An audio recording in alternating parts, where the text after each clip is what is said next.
Welcome back to the Flex Diet Podcast. I'm your host, Dr. Mike T. Nelson. And today on the podcast, we've got Paul, the Iron Intern, who's going to ask me some questions about cardiovascular training, what to do for it in order to get better at cardiovascular training. Now, before you tune out right away, thinking that, oh, I'm just a meathead, I enjoy lifting stuff, which is great. I do too.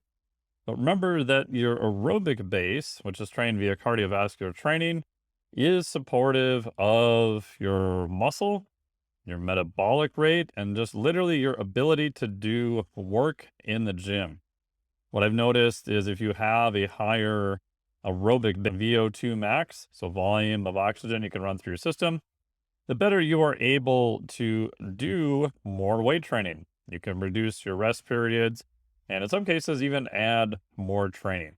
So if you're listening to this and you just enjoy picking up heavy stuff, which is awesome, there is a role for aerobic training purely for performance. There's of course a role for it in terms of health benefits also. And Paul is super awesome. Check out his website and everything. It's great that he is doing an online internship with us here at the Extreme Human Performance Center, and he's doing a great job and crushing it. So this podcast is brought to you by the Phys Flex certification. This is physiologic flexibility.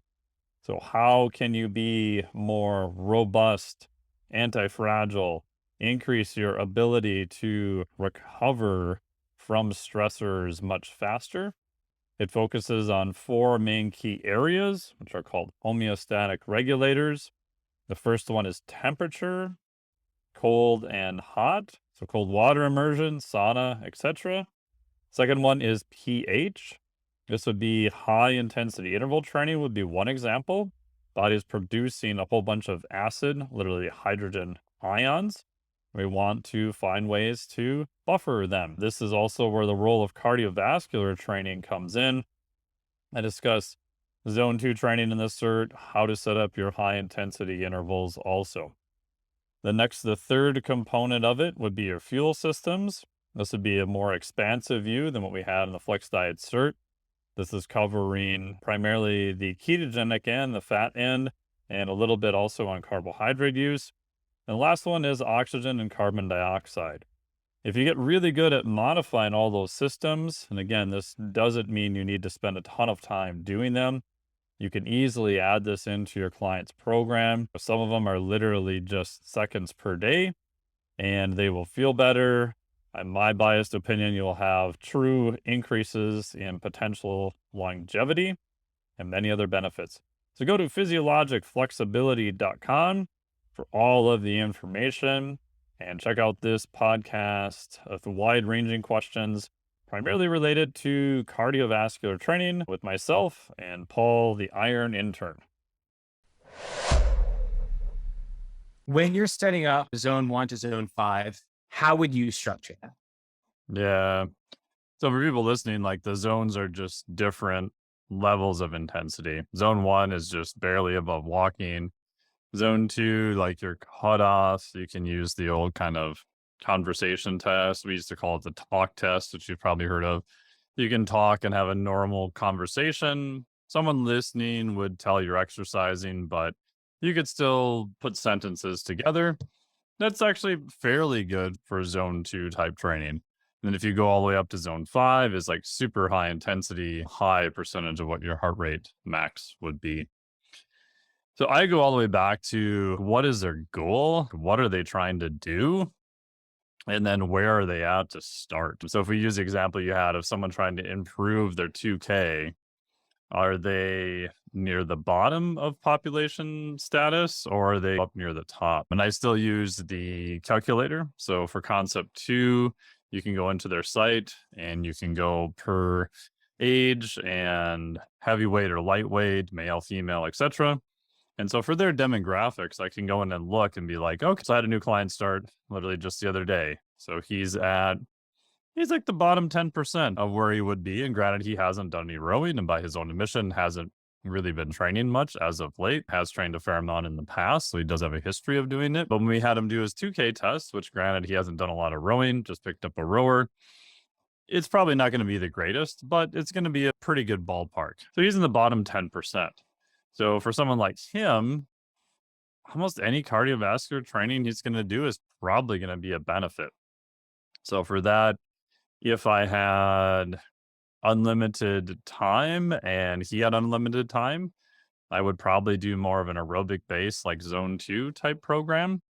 So for people listening, zone 2, then you're looking at, literature goes back and forth, but I would say a minimum of probably 2 to 3 hours of very light intensity work per week. So if you're doing it 3 days a week, that would be an hour. If you're doing 6 days a week, it's about a half hour. And I normally run that for 4 to 8 weeks, which is pretty boring. No one really likes it. It's not necessarily hard, but it's very time consuming. So your goal with that is you're just trying to get a low level of aerobic performance, or what they classically call aerobic base. After that, then you can get into something a little bit more specific. So the third issue is that you're also taking what would be an ideal situation, and you have to make it realistic for the client. So in engineering terms, I always think of what are the constraints on the system. You may get some athletes who are like, yeah, whatever you need, that's cool, I'll make time for it. It's not most people. They're like, I only have 45 minutes Monday through Friday. So now you've got to take what is your ideal situation and then boil it down into what's going to get them to make progress within their own constraints. So for him, we just did a mix of what I call unloaded rowing. So again, if we're using the concept to rower, you can take the damper and just put it all the way down. So your resistance with each pull is going to be really light. And the reason I did that is I want something that's more zone 2-ish, that's a little bit easier. Now, granted, if you're going to try to get a max 2K row, you probably don't want to do that because your frequency of how fast you pull it has to be really high. So the damper is just the resistance of how hard you have to pull it. It was designed as what's called a drag factor. So the concept to erg is trying to replicate on the water rowing. So when you're on the water, you're in a rower, it has some drag factor of it moving through the water. So on the concept 2 rower, you can adjust that factor by moving the damper and go to something called drag factor and see exactly where it's at. So for him, I did something called an unloaded rowing, which I think I probably stole from Dark Horse Rowing and just relabeled it. So it's super easy.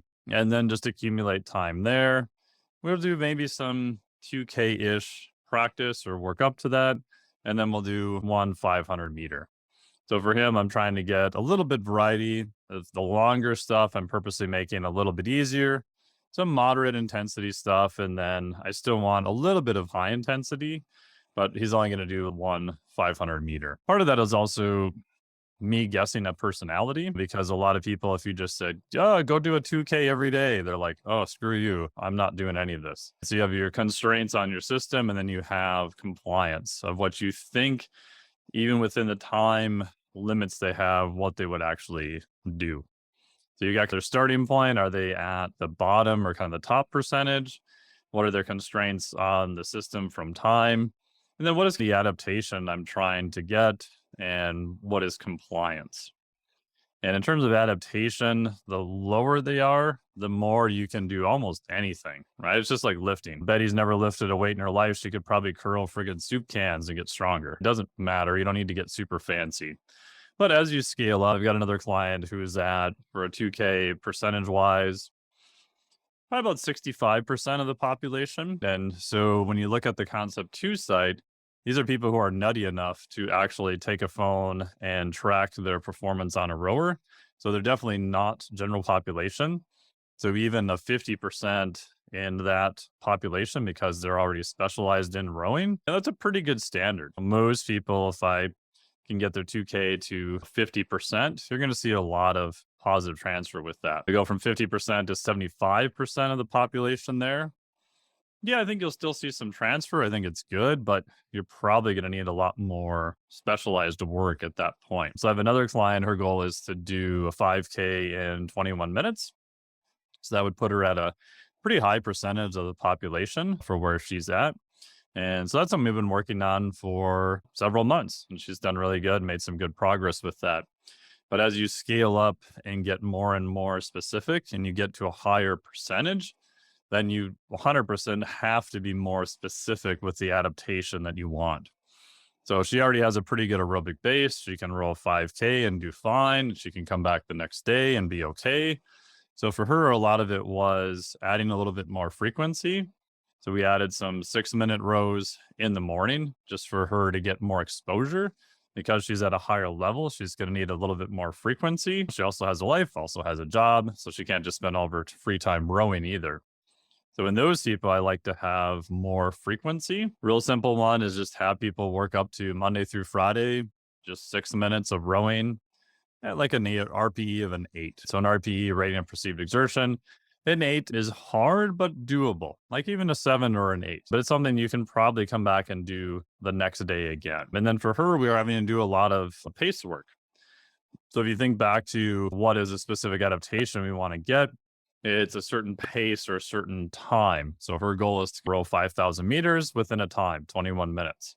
So we know for her to hit that, what pace she would have to be at. And we'll have her do some pace work with usually like a complete rest, and then see if you can repeat that again. You could even go, if they're missing the higher intensity end, you can even shorten that. So one of the things I'll do is 30 or 60 seconds on, like pretty hard, and then rest for quite a bit and then go again. So that would be like a higher intensity day, or if you look at max strength, you're just trying to increase your overall max strength. And then she'll do some pace work, right? So 6 to 8 minutes at what her ideal pace is. So the takeaway from all that is that you have where they're starting. Are they low or high, right? Or even in the middle? If they're low, just get them to do some stuff with halfway decent technique. They're going to do better. As you start escalating up, I like having more frequency, and then you have to get more hyper specific with what is the adaptation you want. So if they're really low on just hard speed and power, so the 30-second wind gate is low, you might want to push them a little bit more towards that end. You're definitely probably going to need some specific pace work where they're doing the thing that they want, but in her case for several minutes, but definitely not the 21 minutes at that point. And then have an accurate point of where they're starting.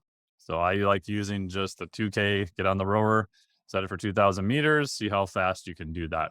We've got lots of population status. You could translate that to a VO2 max, right? So volume of oxygen, the aerobic level. You can look at that from population standpoint. And then from there, you're just programming within what you think they would do within the time constraints they have. And then also stuff like equipment. A lot of clients I have, they have a rower at their house. So if we use that or a bike, then get up in the morning, they can easily do 6 minutes in the morning. It's not a big deal. For a while, like when I didn't have one at my house, I had to go to the gym in order to do it. It honestly literally almost never happened. The thought of me getting up earlier to get to the gym to do cardiovascular stuff and then come back later to weight train, even if I trained in my gym here, just didn't happen. So in those cases, again, you're back to compliance. You may have to start mixing a little bit more modalities, strength training, and whatever aerobic stuff in the same session. That's Cool. a lot of stuff, I know. Yeah, it's really helpful. I just have a lot of little questions to bounce off of that. But I don't know if this is something that you want to talk about because it is in your course, but like you talk a lot about in your course, training fasted on your cardio days. Yeah. So on an effort of an RPE 8 for 6 minutes of rowing, it sounds like that could get pretty anaerobic and you would probably use some type of carbohydrates as a fuel source. So for just 6 minutes, does that really matter? Are you having clients and athletes maybe take a little Vitargo or some type of starch beforehand? Or are they typically doing that fasted just because it's 6 minutes and it's at an RPE 8 for 6 minutes, it's relatively recoverable? Yeah, I don't worry about it because the 6 minutes, I'm just thinking about how can I add something that's high quality, but add more volume within the constraints of where they're letting me operate. And I also found that most people, if they get it done in the morning, there's less reasons for it to be interrupted later. It's short enough. Like I've had some people start out with, your goal is to get up in the morning and just sit on the rower for 30 seconds. I don't even care what you do. And once you got 30 seconds, then do a minute and then do 2 minutes. So your goal is just to show up, number one. And then we can look at their times For some people, I may have them start with just nasal breathe. So their RPE is probably going to be 6 or 7, even though their output's going to be a little bit lower. And then over time, we can scale up the intensity a little bit. But even if they're doing RPE of an 8 for 6 minutes, I don't really have them worry about it. Because what I'm really trying to do is I'm trying to increase the floor of what they're doing. So a lot of people talk about, oh, my 1RM is this, my max is that. I'm like, that's cool and that's great. And we definitely want to move those numbers up. But then I'm also interested in what is the floor? What is something you could just walk in that half hungover because you went and partied all night before, slept 4 hours, and you could still execute from both a lifting and a cardiovascular standpoint. And that's the number that I want to see go up over time from just more semi-daily exposure. So for me, for right where I'm at now, 6-minute row, I can hit 1,500 meters pretty much every day unless something really dramatic happens. RPE, generally around an 8. Sometimes it's a 7, sometimes it's a 6.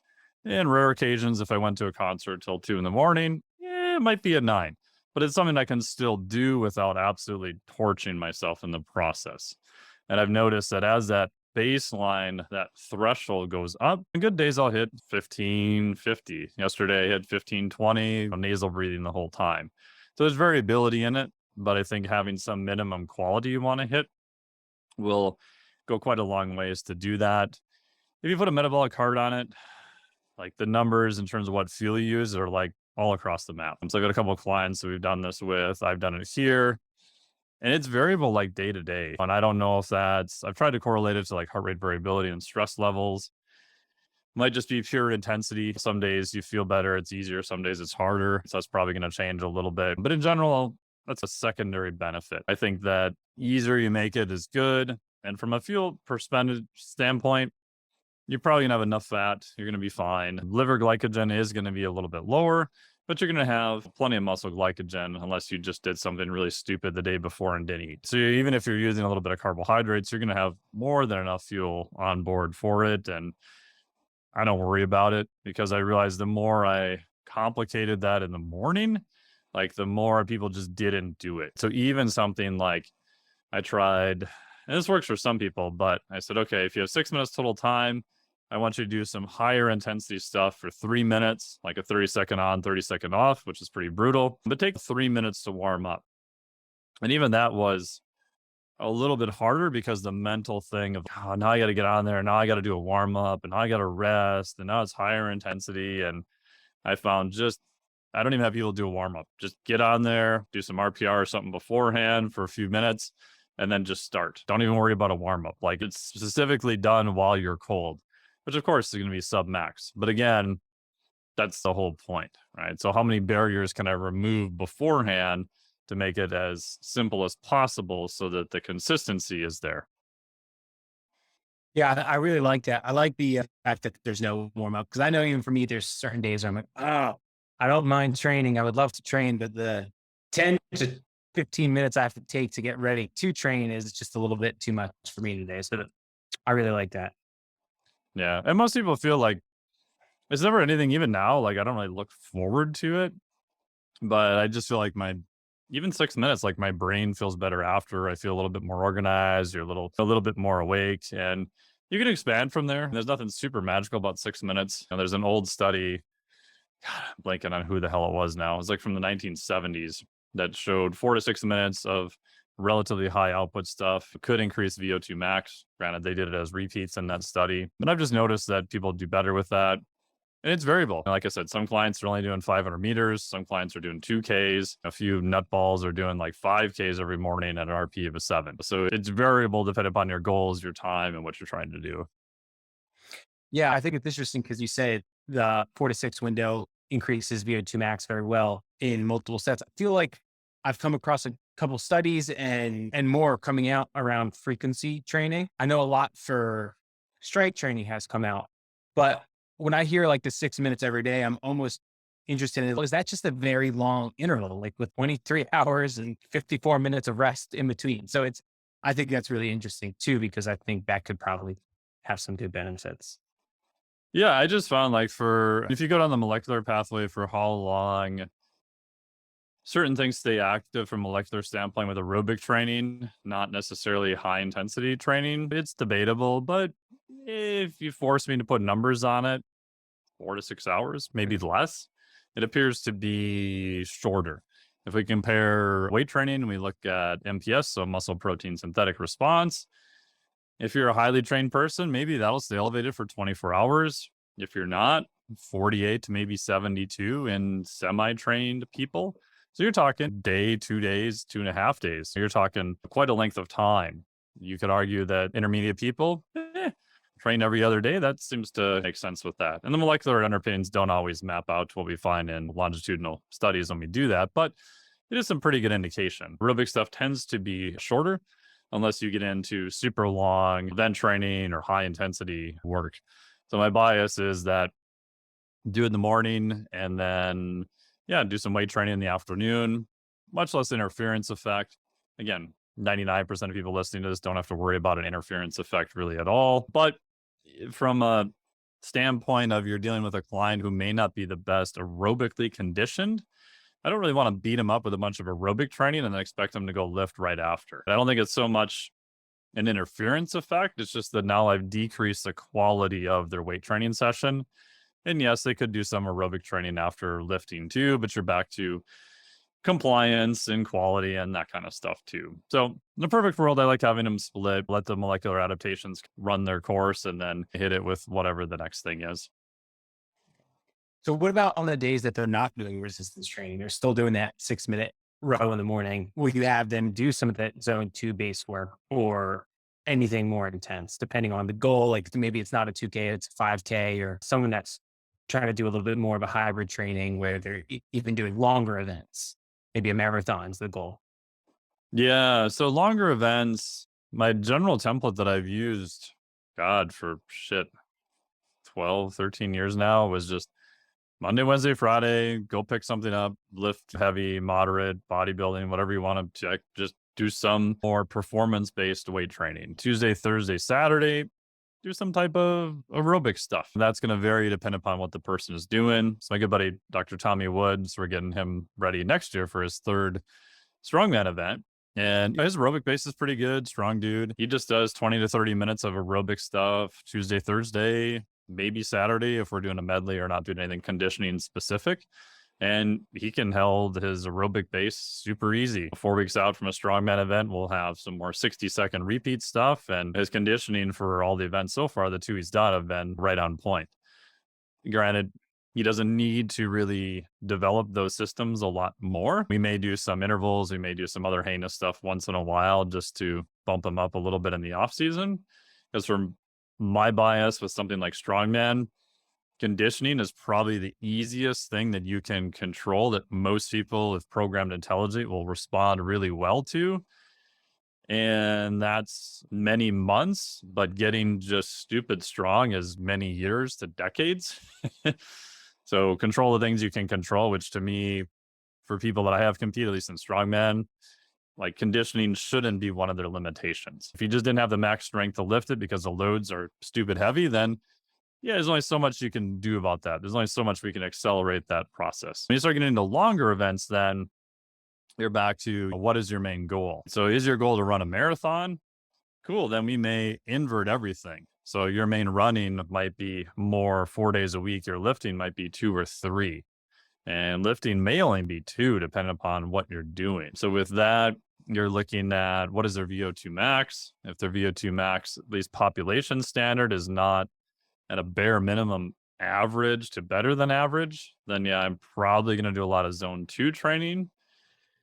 The caveat with running, what I've noticed is that depending on their technique and what level they're at, they may not even be able to do zone 2 running. Even now, if I try to run really smooth, really slow, and I'm not a runner at all, I'm way in excess of zone 2. Like even now after trying to do it for 3-4 years. And it's just because I'm not that efficient at running. My mechanics are not horrible, but they're probably not the best either. And I don't do a lot of running. For someone else who is a high level elite runner, yeah, they could probably do some zone 2 stuff for that. But I've just noticed with athletes, you have to stick a heart rate monitor on them and see where they're at. Even when you get them to just do nasal only breathing and just run really slow, I tell them it should be like super quiet, super smooth. Some of them can't even get their heart rate low enough to hit zone 2. So for that, a lot of times I'll use a bike. But once they're past that, then you're looking at the handful of people I've trained for marathons. It's most endurance athletes are just in the same zone every single day. What do you do? Oh, I ran 7 miles. Oh, I ran 8 miles. Cool. That's awesome. But at some point when you can do, say, 8 miles repeatedly, we have to talk about what is your pace. And that comes back to what is your goal? Some people, it's like, hey, my goal is just to finish a marathon. Cool. So what is the time that they kick you off the course that you have to beat? We probably want to be a little bit ahead of that. Some people are like, I want to beat Oprah's time in the marathon. That was like a big thing a while ago, or I want to get sub 3 or whatever it is. So once you know what that goal is, and you can back up and go, okay, cool.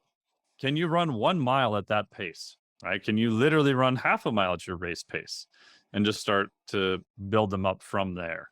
So for the running stuff, that I'm either looking at real simply, is it pace work or is it like just super low, moderate recovery, zone 2-ish type work? In pace work, you're looking at some form of interval for most people, and that'll work pretty darn good. And then I'm looking at building volume at whatever pace it is. So if it's a 3-hour marathon pace, cool. Can you do 1 mile at that? Great. A couple months later, can you do 3 miles at that pace? Awesome. So I'm just looking at month over month, week to week, escalating how long they can go at that pace. And again, same thing, like bringing up what is their floor of performance. Okay, so if you're half hungover today, you slept 4 hours and you went and did a 4-mile run, what is a pace you can absolutely hit? And if that number is going up, cool. Like your best is obviously going to be higher than that. So again, it's back to what are you trying to do? What are the priorities? Also for endurance people, the literature is real mixed. Like you may get by only 1 or 2 days of lifting, probably more lower body-ish focus type stuff. And just looking at range of motion of where they're weak, and then you can get more specific. And then the last part too that people tend to forget about is just running economy. If you're going to go run a marathon, like itsy bitsy tiny increases in your running economy, extrapolate it out over 26 plus miles, that makes a massive difference. And I think a lot of people just do too many sort of junk miles where they're like, yeah, I did 10 miles today. And you watch them after mile 7 and it looks like one of the zombies like chasing you from a bad movie or something. It's like, yeah, you made it, but this isn't the race day. This isn't the day to pull out all the stops and just cross the line no matter what. Like you probably should have stopped around mile 7, right? Because your form just degraded so bad that your efficiency is not good. Your rate of injury is occurring and you're just training the wrong thing. So that's a big thing. Again, I use a lot of RPR, reflexive performance reset, for that. Last tip on that too is, again, I don't do this with a lot of people, but some people visit here. Actually, if they're doing endurance stuff, I actually just train them like sprinters. And again, I'm not a very good sprint coach by any stretch of the imagination at all, but just basic stuff. Hey, did you notice your left arm is almost going to hit your right eye out because you're crossing the midline so hard? That means something's wrong. So one thing I got from Chris Korfus and Cal Dietz, Cal was saying that even with his elite athletes, like he doesn't teach running mechanics at all anymore. Even with athletes who have more straight ahead sports, that's a diagnostic to tell me what's going on in their body. And you're probably not going to be entirely able to cue them out of it. But if I see something that's not efficient, then I know I need to change their training, do some activation work, do something else, and then have them run again and see if I fix their problem, which I think is the same thing I ran into. If you tell someone, try to consciously change this thing when you're running, I think you're actually promoting a risk of injury. And when they get tired, they're just going to forget it anyway. So you want all that stuff to be hardwired subconscious. If your right arm is coming all the way across your body like this, I can guarantee there's something that's not going on with your left leg. I would bet a lot of money you're losing stability in the frontal plane, or your left leg's not cycling into extension. So the takeaway there is that just small mechanics changes in running make a huge difference over time. Yeah, no, that's really helpful, especially thinking about as the sport lengthens out. But that brings me to the next question is like training monotony and load spikes. So one of the things that I've been doing for a long time with my athletes is just like a simple way to calculate session load of multiplying session RPE by the duration of time. I like that because it gives me a good sense of what's happening on their resistance training days and their energy systems cardiovascular training days. Is it perfect? No, but at least I get a picture of what's going on throughout the week. For someone that has a goal of an endurance sport, let's call it a marathon. Let's just call it a marathon for peace. So they want to run a marathon. So their cardiovascular training typically is a little bit higher than their session load would be higher than just a general population. What would you do with that person who's the marathon athlete's resistance training to manage the training monotony throughout the week? Yeah. So by virtue of you wanting to run a marathon, you're going to have training monotony, right? And that's just, there's no way around that. If you, could train for 10 miles and complete a marathon, I'm sure you could. I'm sure there's people who could get up right now and complete a marathon. But if you want to do it and be able to walk the next day and have some semblance of not massive injury risk and everything else and just gonadal fortitude your way through it, you're probably going to want to train up to 20, 22 miles, something like that. It's debatable, but probably don't need to go all the way to the 26. All the classic stuff says 20, 22 miles, but you're going to have to put in, there's no way around that you're probably going to have to put in a fair amount of mileage, right? If you are experienced running marathons, could you get by doing a lot less mileage and just doing some high intensity stuff? I think you probably could, but if you haven't really done it before, you just have to accumulate volume. At some point, like if you want to be stronger, you have to accumulate volume somehow, right? There's just no way around that for strength. So I would say the strength training can serve as a way to break up some of the monotony. With that, then you're just looking at what positions are they weak in. Most of running is going to be split stance, which doesn't mean you should never squat or do anything like that. But making it a little bit more specific to their sport, I think, is good. It's like Cal Dietz has like a split squat that he does with, it's basically like a hybrid lunge using a safety squat bar. Lots of lunging, forward, backwards, squatting, foot ankle stuff. Chris Corfus has some really good stuff on that. So you can use that, I think, to break it up. It also just depends on how weak they are. If they're someone who has a background in lifting, you may not have to do much lifting at all. They may be more than enough strong for running. You just might want to make it a little bit more specific. So I'll use that to break it up. Usually lifting maybe Monday, Wednesday, or Thursday, and then they're doing more aerobic stuff the other days. And in terms of, I agree with intensity. It's super hard to measure. Right, there's all these systems out there that look at how much zone 5 did you do versus zone 2, and your training and your recovery, and we can take RPE and multiply it by volume. And then other people are like, no, your warm-up sets don't count. And other people are like, no, it's only the hard sets you did, and how many reps away are you from failure for lifting? And I think all of them can be useful, and there's a time and a place where you want to have some idea of what you're doing. But I don't know, what I've done is the only thing I really look out for is like a load spike, which is Tim Gabbert's research, which says that if you went from a low load to a high load, like very short, your risk of injury is going to be much higher. Doesn't mean you're going to get injured, just means your risk is higher.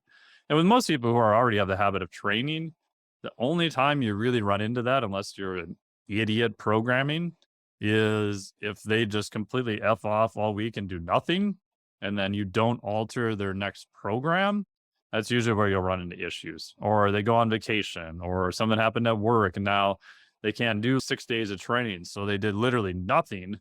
And then next week is like a moderately high volume week, and they go, I'm not going to tell my trainer it's going to be fine. You might skate by. It doesn't guarantee you're going to get injured, but your risk of injury is a lot higher. So I do try to look out for those things. And then the rest of it, honestly, I just guess and go, what have I done in the past? But I monitor what I call the cost of doing the exercise. So first, I'm going to look at their output. What is their performance? If you measure nothing else at all and their performance is trending down, and you did not do that on purpose, like you did not program a 1 or 2 weeks overreaching where you're expecting their performance to drop, then something's wrong. Like something's going on. It may not be your training, might be the recovery, it might be they've had a death in the family, or their dog passed away, or who knows, anything related to them physically. But if you've got that all taken care of, I just look at heart rate variability in the morning So it's going to give you a status of what is their autonomic nervous system, parasympathetic to sympathetic. So it's going to tell me the overall stress that's on their system right now. So what is their physiologic response to all the inputs coming in? The body is saying, like the tachometer on your car, ooh boy, we're getting close to the red line here. Watch out. The other one I'll use is also a resting heart rate. Resting heart rate is a very crude proxy of aerobic performance. So over time, if you're doing a lot of aerobic training, you should expect your resting heart rate to slowly be going down over time. Again, it'll fluctuate day to day. The last one is I do use a 2-minute heart rate recovery test. After doing some higher intensity stuff, they'll stop. I have a Garmin will do it automatically, but make sure you're on the electronic heart rate strap. The optical ones for high heart rates are just dog shit right now. They're getting better, but they're still not very good. And all it's doing is looking at max heart rate. How far did your heart rate go down in 2 minutes? So stand there, just breathe, don't move around, do whatever you want. And that's a pretty good marker of what's called parasympathetic reactivation. So if that's recovering quite well, that means that your system can handle the stress and literally get back to baseline faster. If we see that your HRV is trending high, right? So you're trending more parasympathetic, you're probably doing okay. HRV is dropping, you're trending more sympathetic, more stressed. Then I'm going to look at how's your heart rate recovery been? Oh, your heart rate recovery on your last 3 runs has been absolute dog shit. Okay. So now we know that something's going on. And even if your performance, you're able to hold that level of performance, I know that you're doing it at too high of a cost. And again, if you're measuring RPE, you would normally see RPE would go up, right? Because some higher level people are like, hey, I'm going to hit this pace no matter what. And they're not always the best about reporting their own RPE, and they tend to lie. Not intentionally. They just like doing CrossFit's a great example of this. You see someone laying on the floor for 20 minutes. Bro, what was your RPE on that? He's like, that was like a 6. Like, you haven't moved for 20 minutes. I think it's higher than a 6. So I like more physiologic measurements to get an idea of where they're at. And then, I do use RPE and other stuff too, but it's more of a surrogate marker. Yeah. Well, I guess what I pulled from all that and what's really helpful is it doesn't sound like there's too much worry day to day of, hey, Monday is a high volume, high load day. We'll just call it a load day. So Tuesday needs to be low load. It looks like you're looking at it in a more chronic versus acute. Like you're looking at the big picture. Okay, they might be training pretty hard throughout the week, but at the end of the week, let's see how are they recovering between sessions. Are they able to handle that? And then making adjustments along the way to find their optimal place with the recoverability, whether you're gauging it off RPE or HRV or even heart rate recovery. Yeah, I'm just looking for trends because everyone has an off day. One measurement, it drops a little bit. Don't worry about it. The other part too is keep in mind that if I'm really hammering someone, like I stole this from Cal too, like the more higher level, higher intensity stuff, I tend to put more earlier in the week. So Sunday for most people is going to be an off day. So Monday or Tuesday is going to be the more intense stuff. Not always. It just depends on how it's programmed. But if Monday is like a super hard, I got this from Kenneth J. If you can do 30 seconds all out at a high percentage of your VO2 max, like above 150%, maybe even 170%, with 30 seconds rest, and you can do that for 10 rounds, that's badass, right? That is extremely difficult to hold that output with compressed 1-to-1 work to rest ratios. So if I'm doing something like 30 seconds on, even with an open-ended rest period, and I'm having you do 4 or 5 or 6 rounds or some of these other heinous rowing programs, and you were lifting that day, I'm actually expecting your HRV to probably be crappy the next day. If it's not, I'm probably going to up the intensity again. So on some days, I actually want some erosion of where you were at, right? Because that tells me that I stress the system significantly enough.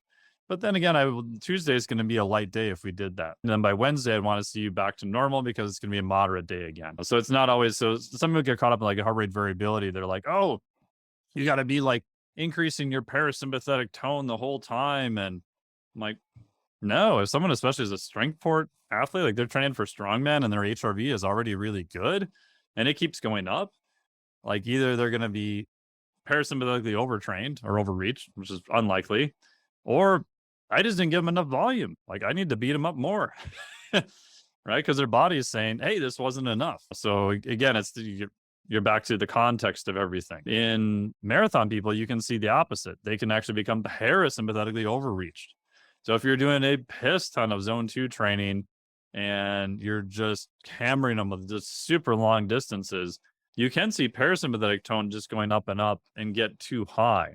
So they can be what's called parasympathetically overreached. And those people have a hard time getting their heart rate high enough. So if we programmed an interval day, like the 30 seconds on the rower, and their max heart rate's 187 and they top out at 155, ooh, something's wrong there. But most people, if they just looked at their HRV, would be like, oh, their HRV is amazing, so they have to be great.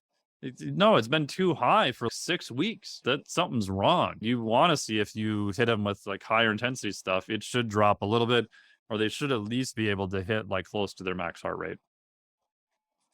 Yeah. So with that, when you're having someone work into a tough interval, I know we've talked before about using the biometric method and watching their heart rate and letting it drop below a certain beats per minute, somewhere between 100 and 110. So let's say you have someone work up to the 150 to 100, 170% of a 30 second sprint, and you want them to rest for full recovery. The second that you see 110 beats per minute on their little Garmin watch, are they going again, or are they seeing 110 and then it's rest another 30 seconds or rest another 60 seconds? Like, how long do you want to see them under that heart rate range before you're having them go for their next effort? Yeah. So again, biometric method, I probably stole this again from Cal Dietz. And it's the same idea of like velocity based training. There's always other training modalities. And I needed something was primarily when I was training CrossFit people. Like they just everything was circuit training. And unfortunately, female lifters tend to do this too. Like the program, I'm like, how'd you finish that in 20 minutes? I just didn't rest anywhere between any of it. I'm like, this is strength training. This is not like circuit training or a Metcon, but everything turned into a Metcon. And so I was like, Yep. just pulling my hair out. And so I said, all right, here's your deal. Do whatever exercise, and you can't do the next one until your heart rate hits, say, a 110. So I give them a heart rate range.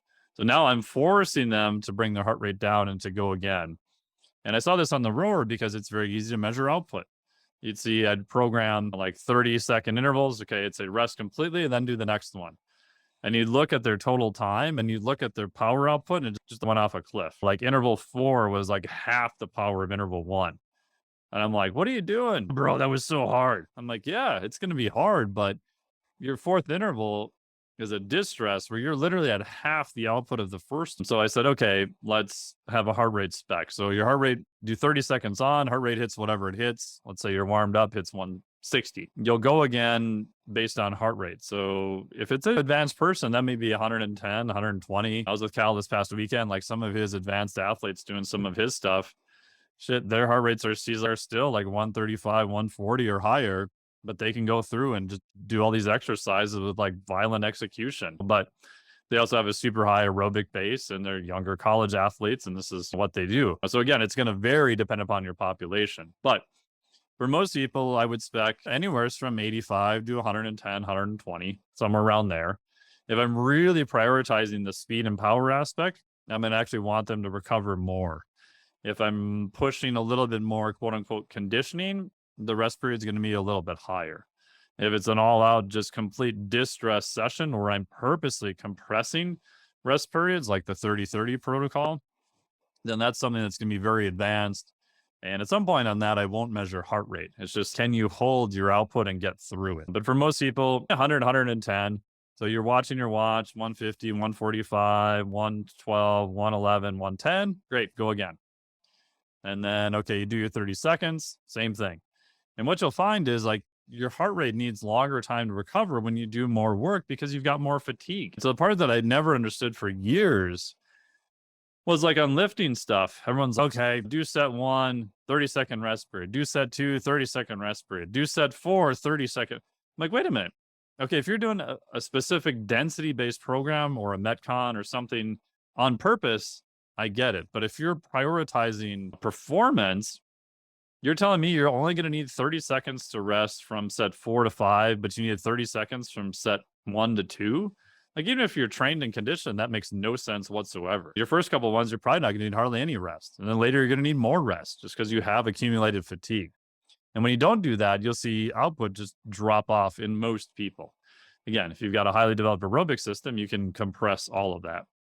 So as a workaround to give people a goal and give people then an incentive. So now I just gave them a massive external cue to figure out how to get their breathing under control and figure out how to get their heart rate down faster so that they can go again. And it gives them a direct marker. And I don't have to guess at their times.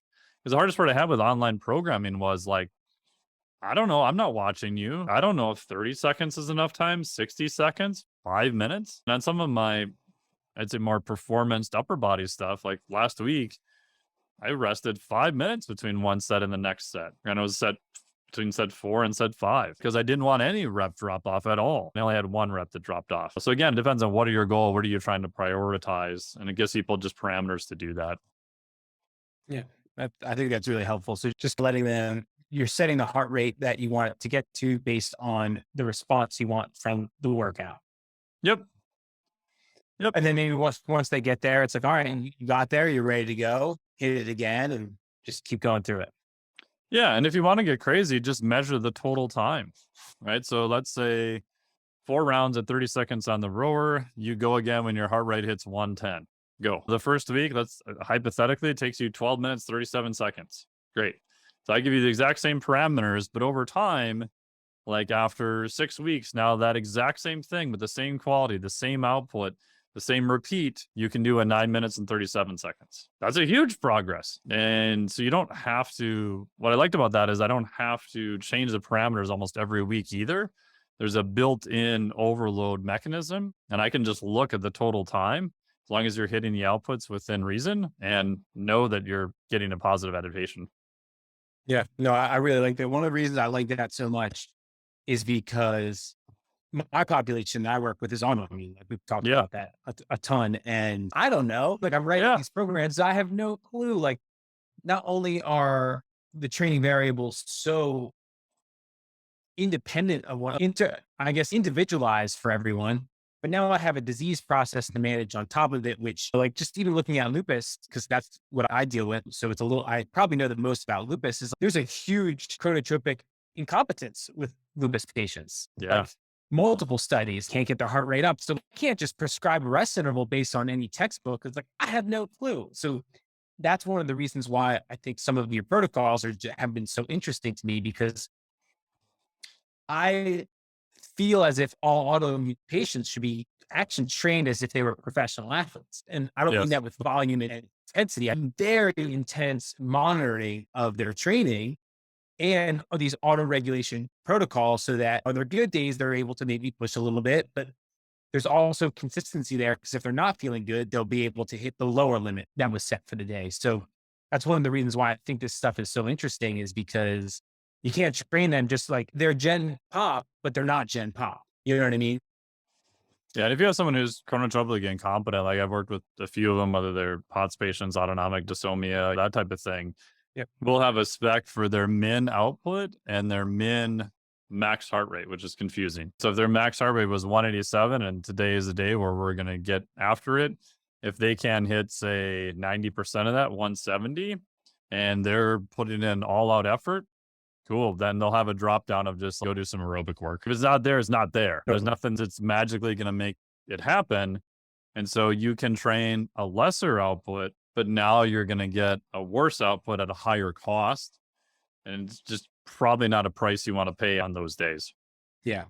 Yeah. And that's something, that's messaging that I think is going to take me years to portray to the community, because most of the people that I'm dealing with, no one wants to be sick. You know what I mean? So like they want to be trained like like anyone else. So they want to be able to jump into fitness classes, and then like jumping into a fitness class when you have what I've read, even like a thyroiditis, like Hashimoto's, and like your metabolism isn't regulating properly. If that's the worst thing for you, there's no structure and there's no way to track what you did. So you have no clue if your next training is more or less. And so I think it's just really important to have these protocols in place for autoimmune populations. I always want to say compromised people, but that doesn't sound very good. We'll just keep it at autoimmune. Yeah. And the reality is the less overall I would say just anti-fragile, less resilience you have for whatever reason, you have to be more hyper specific on what you're actually doing. So elite level athletes are not necessarily the most resilient, right? Because you're walking that nice edge all the time of because you're so advanced, we need to really push volume, intensity, all these things, but it's real easy to push you over the edge at the same time. So paradoxically, like the elite of the elite, I would say are not super resilient per se. Now, there's exceptions to that if you're looking at people have to play like football games or repeat performance, but those performances are generally like more sub max, right? If you're looking at you're training for the Olympics, you've got 4 years to prepare for 100-meter dash. Like they're fragile athletes, and I don't mean that in any disrespect at all. But if you have like an autoimmune issue, you have less resilience, so you have to be more specific with what you're doing because the cost you're going to pay because you're on that tightrope. If you go off, woo, you pay a higher cost than other people are going to pay. Yeah. And so I would pitch it towards them as because the way your body is set up, we're actually going to train you more like an elite level athlete. And here's what that means. The reason for that is we have less capacity to get out this adaptation that we want. And if we misstep, you may have a little bit higher cost. So what we're going to do is we're going to train you more like that to get you the response that we want at a lower level of cost. But then we're also going to do things to widen the base of the pyramid. We're going to do things that are going to try to make you more resilient as a human being overall. So that when you do go to Becky's step class for 60 minutes or whatever, like you're at a point where you can handle some weird shit in your life and it's going to be okay. But we have to train you to get to that point, and just walking into that class day one, it's probably going to be a little bit too much. And you're going to pay a high cost for that, which then is going to erode the amount of time we could be training at that point. Yeah, no, I think, yes, I want to tell a little quick story, just it's a Yeah. little bit of a pat on my back because it's me. I think it was 2019. I was in and out of the hospital with lupus and pericarditis and cardiac tamponade for Oh, like shit. 5 weeks. Yeah, really gnarly. Did they And have to then, drain it, go in there, yeah, poke it, yeah. so to speak? So a little like a sub funny story. I went to my rheumatologist afterwards. So, oh, you had 70 milliliters around your heart. That's a Shit. pretty good amount. That's a lot. And I said, actually, I had 700 milliliters around my heart. And he was like, What? oh my gosh. That's like heart Yeah. failure, dude. Yeah. No, I was bageling out. I was like kind of like rushing a cardiologist to do an emergency surgery. Or they were like, yeah, I have like hours to live. Yeah. So explain what a So tamponade is for people listening who we just geeked out on all this cardiac stuff real quick, and then get back to the yeah. story. Yeah. Okay. You have your heart muscle. And then around the heart muscle, you have the pericardium, which is a lining around that kind of lets the heart float within it. Inside, there's like everyone has a little bit of fluid. It's just natural. That way, there's no rubbing between the heart and the sac. However, with cardiac tamponade, what ends up happening is a ton of inflammation and fluid fills the sac and puts pressure onto the heart. So the heart has trouble contracting and pushing out blood to the rest of the body. Pretty much cardiac output goes down, stroke volume goes down. So your tissues begin to deoxygenate and all that good stuff. So it's pretty bad. But so that was 2019. 2020, I was back in the hospital a year later with pericardial effusion. Same concept, but way less fluid. I caught it early, so it didn't exacerbate into cardiac tamponade. Through that time, I had been just doing a bunch of Zone 2 training and resistance training to build the base of my pyramid, to allow it to make me more resilient and more robust to the natures of things. I've now been, I guess, like a year and a half, almost 2 years, really with no issues, which is great. I figured out a couple of the triggers for it and I'm doing really well. But this last weekend, Jen and I, and my fiance, we went on this hike and it was supposed to be a really easy hike. Well, it was crowded. And on the way back, we're like, let's go on this different route. Well, there was a 90-minute uphill scramble. Oh, Like it was really steep. And we had 2 dogs, all with not broken hips, but really bad hips. He was the black lab. And so we are now scrambling. My heart rate's high for 90 minutes. And I'm like carrying my dog through certain parts of it. And I was oh, able to recover from that very well, perform it, and then recover from it. No issues. Probably a little bit more tired this week, but that's like the only thing that I'm really dealing with. And my belief, and what no one's going to tell me, like, this is why, is that I built in a bunch of resiliency since the first event and even the second event of just building my aerobic training. I'm on either the bike or the rower for about 150 minutes a week, 3 days a week for 45 minutes. And then doing resistance training the other days. And so like my belief is that has built up a bunch of resiliency to that activity. Cause just after that issue in 2019, I had trouble walking. I would walk around my building for 5 minutes. I'd be like winded and I'd have to sit down. So I like my message that I always want to get across to people is that like you can build up a huge bank of resiliency by doing gradual progression into exercise and not like having these huge load spikes of, all right, I'm released from my doctors. I'm just going to go into a class and then get completely torched and come out saying like, I'm intolerant to exercise. You're very tolerant to it. You just need to progress in the appropriate volume and intensity over a long period of time. Yeah, and that's the beautiful part with exercise. You can almost always reduce the stimulus, right? You could use a lighter bar. You could have it, like I said, I've programmed people for 30 seconds on a rower, right? You can get to the point where it is within your capacity to expand it. And that's what, to me, is always fascinating about physiology is if your goal is to say bench 225, right? You can get stronger benching 215, 220, maybe 200. You don't have to bench 225 because there's a positive transfer to that, which to me is crazy because I think people think you have to go all the way out to the edge of your limits in order to expand them. It's no, you have to go out to your limits, but you don't have to cross them. You just have to get somewhat close and the body expands and your limits actually get a little bit better. So it's staying within that. And when you cross over them, if you don't have the capacity, the resilience, you're going to pay a higher cost. Yeah. No, I think that's messaging that comes across. I wish came across on through Instagram, but the reverse. It's sexy.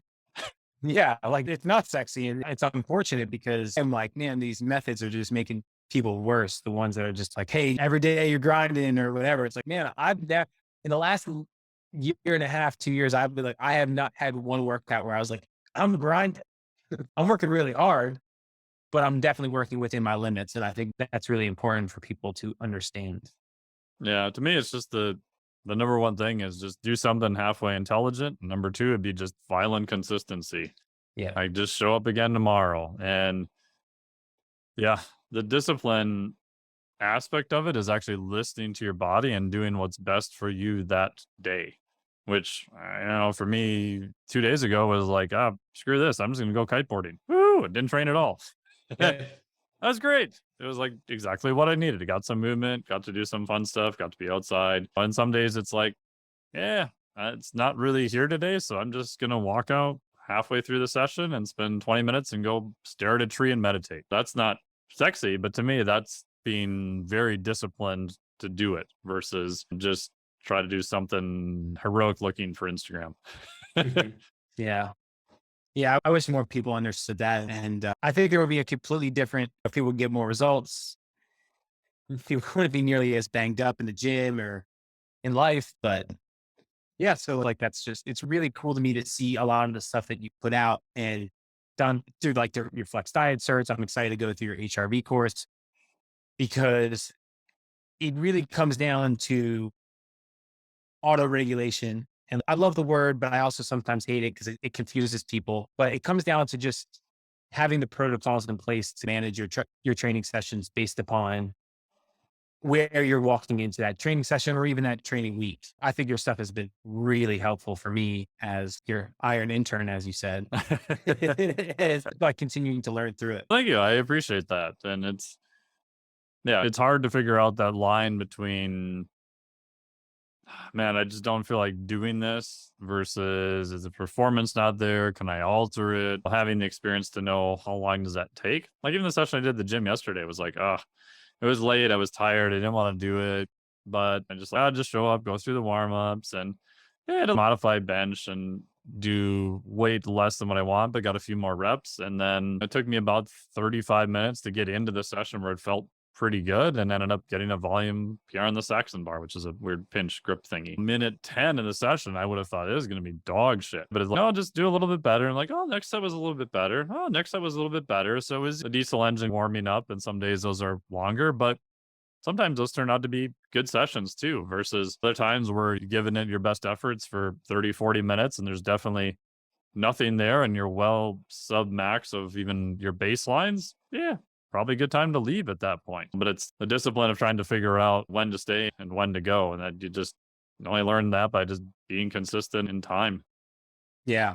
Yeah. I was going to say, it just takes years. It takes years and years of practice to know like what you shouldn't be doing on any given day and when to throw in the towel. And when throwing in the towel, throwing in the towel for one day does not mean you quit. It just means like you can come back and do better the next day or a couple days later. People are so afraid of the stopping a session early. I remember years ago, there was a CrossFit athlete, a games athlete, and he was getting interviewed. And he's like, and so I was like, "Have you ever quit a session?" He's like, "I've never quit a session." I'm like, "You're an idiot." Like, Yeah. there's probably a ton of sessions you should have quit. And now a couple years later, he like can't compete anymore. He has knee tears and he like herniated, he like tore his shoulder. I'm like, this is what happens when you never leave a session. Yeah. Seth Godin has a great book called, I think it's called The Dip. It's about basically strategic quitting. The takeaway from it, it's a great book. I'd highly recommend people read it, is you probably don't want to quit when you think that you should, but consequently, just forcing yourself to the end is not the best decision either. So how do you pick a point where you've clearly given it enough ample opportunity and know that it's not working and still pull the plug on it? Because at some point there's the sunk cost fallacy where you see this in business all the time, and I'm guilty of it too. Oh, I've invested like 9 months into this project and no one buys it, nobody cares. But I've invested 9 months into this. There's this investment cost, but if it's not working, it's not working either. But that's, yeah, humans are wired to make hard decisions. They're not easy. Yeah. Yeah. I feel like it's really tough when it's around time or money too. It's man, my money and my time and especially time. It's, I can't get that back. You're not going to, if you don't leave now, you're just going to lose more of it. So I know. And I have a hard time with that. I did a whole project. We filmed it, everything, set everything up, wrote it with another guy, did it last September. Luckily, I set up the contract, so I did get paid for some of the filming and some of the IP we put into it. Long story short, said company went under. Guys trying to sell it now probably won't get any takers. So there's a high chance of, I don't know how many months worth of work and filming. It's literally done. Like it's literally edited. It's professionally shot. It is literally finished and will probably never see the light of day. And that it just, and part of it's, yeah, of course, that'd be nice for an income stream. But part of it's like, you put so much time and effort into it and you want to see because you think that it's going to be useful to people. Your assumption is that it would be. But then there's the other thing of even if we got the rights to it and all that kind of stuff, do I have the bandwidth to go in that? Because it's a little bit different direction than what I'm doing now, just to see. So there's all these other things I'm trying to be more aware of, but it still nags at me. It's, oh, all this effort, and it's just sitting on some dude's hard drive somewhere. uh, yeah. Yeah. I had a project a couple years ago, very similar. We had a ton of it done, professionally done. The whole thing was supposed to be a nutrition tracking app with video. But moral of the story, just push came to shove and we went separate ways. And it's just tough because all that work is sitting there. And I thought it would have been good. I still think it would be good, but it is what it is. yeah. So for people listening, this applies to your programming too. Like, complexity is the death of compliance. If things are too complex and your compliance is going down, like just simplify it. Another buddy of mine, Josh, said just simplify until you can. So I even look at clients' programs. If they're not able to do it, yeah, I'm interested in what the reasons are and working through them and stuff, but I'm probably going to make it more simple. If it was too complicated, just make it more simple until you can do it. And that'll be better. Because I have a tendency of making things more complicated than what they should be, just because, oh, they'll think I'm such a great trainer now, blah, blah, blah. But if they're not doing them, it's not helping them. So at the end of the day, you might need to simplify more and avoid some complexity. Yeah. Yeah. Couldn't agree more. I'm very guilty of that as well. I think everybody is. Yeah. Cool. Thank you so much. Yeah, thank you. It was really helpful. And I'm excited to listen to it probably over and over again so I can keep getting the answers to some of my questions and all that stuff. Yeah. And where can people find more about you if they're made it this far? Yeah. My Instagram is at paulbono.com. And How do then, you spell that? Just so oh, people who are yeah, bad spellers. it's PAULBUONO. And then my website is paulbono.com. So same thing. So pretty Great. easy to find me. No hidden ways. Great. And I'm Dr. Mike T. Nelson. This goes out to your audience, just MikeTNelson.com. Instagram is Dr. Mike T. Nelson. So DrMikeTNelson. Thank you very much for all the great questions. I really appreciate it. Yeah. Thank you. I had a really good time chatting. Cool. Awesome. Yeah. Thank you so much. That was fun. Yeah. Hopefully it was Cool. useful for you. Yeah. No, I think it'll be really, really useful. I think some of the stuff around, I always get in the weeds with setting up like training weeks and things like that. And I overthink so much, especially all my population's just very basic or whatnot. But I'm always worried about creating some type of load spike or some type of too much training monotony and leading to overuse injury because of it. So it was really helpful to hear some of this stuff and continuing to work through it. Yeah. And if you have lower level athletes, like it's just harder to get a load spike. Like they just don't have a lot of capacity. Yeah. But it's only once you start scaling capacity and volume with higher level people that it becomes, I think, more of an issue. Yeah. Yeah. I gotta like always remind myself the context of who I'm training. And it's tough because for years it was all these high level athletes. I needed to really think about these things and be very wary of load spikes and setting up the week around perfect training. And it's like half the people that I'm training aren't even training hard enough. Like even if I wrote the design to be really hard, they wouldn't even train it hard enough to get like the response. So it would just be like, it was fine. And so what do you mean it was fine? It was like 30 seconds on, 30 seconds off. It's supposed to be Yeah. brutal. And they're like, it wasn't too bad. I'm like, okay. So Yeah. yeah. But yeah, like one thing is I'm always trying to figure out now, like the different systems of even putting like an anaerobic interval after a resistance training day. Like where does that fit in and when to do it, when not to do it. But Yeah. I'd say most of the time you're fine. Like high intensity training is more close to resistance training. The yeah, adaptations are pretty similar. The biggest problem you have is just quality of work. And then most people I find, if they're general and not at a high level, they didn't really work hard enough during their lifting to really affect it at all anyway. totally. And if you're training some anaerobic monsters, then yeah, you probably can't do their high intensity training after leg day. But Yeah, you'll know that when you do it once, you just see their power output shit. Oh, okay. Oh, that was a bad idea. yeah, that's true. Yeah, it's cool to have these metrics around testing and their power output because I'll know their max and you know what they're capable of. And it's, hey, you didn't even come within 90% of that. Like you were like over 10% away. That's pretty far away. So stuff like that. But yeah, thank you. Yeah. Cool. Sounds good. And I'll send this over to you probably later today and we'll talk to you soon and best of travels. Cool. Thank you. I really All right. appreciate it. No problem. See ya. All Bye. right. Bye, Mike.